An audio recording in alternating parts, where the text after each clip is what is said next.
Hi everyone, I'm Reiki Master Sharon, and I'm sorry that I'm late for this week's episode of Saturn Day Sabbath, but I've been having some resistance training from the Divine.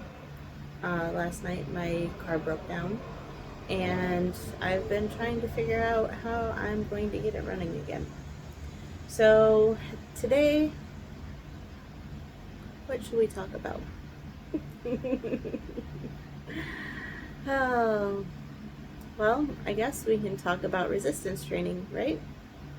So a lot of times we think, when we're doing something good or we're trying to get on the right path, that things go wrong, or, I've been known to say that, you know, no good deed goes unpunished kind of thing. But really, I think what it is that God is testing our strength to see if we're resourceful and strong enough to take on more, to go to the next level, to help more people, to help ourselves. And if we're able to keep ourselves in a calm state of mind while doing it.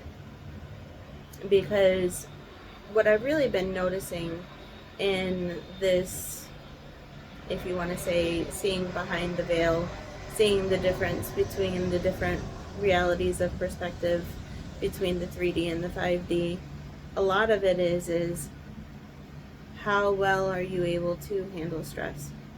How much do you trust the Divine to show up for you without losing your mind and thinking that the world is ending or the sky is falling, right?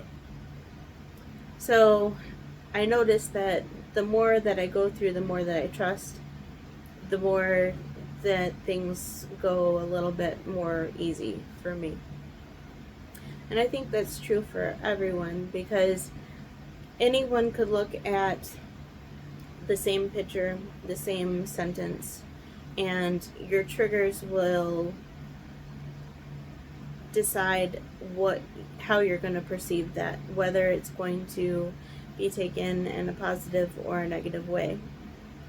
And even something as simple as talking about Jesus on the internet can cause an uproar of people being triggered by things that have happened to them in unfortunately religious institutions where it had been pushed on them in an unhealthy way.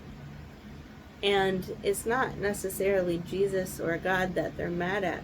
What they're being triggered about is the human response to what happened and what humans did to them, not necessarily what Jesus is even about. So that's why I'm saying, there's different ways that we can choose to look at things and how we can choose to perceive them. And a lot of times what is coming up is just a trigger from something that happened to us from the past, and it might not even really be serving us to hold on to that mindset anymore. And I think it's really powerful when we can look at that intentionally and decide that we may want to search for a healthier, higher perspective and feel more at ease and in control of our life. So that's what I have for you guys today. Thank you for being here with me. If you like this content, please like, share, and subscribe, and I'll see you next week.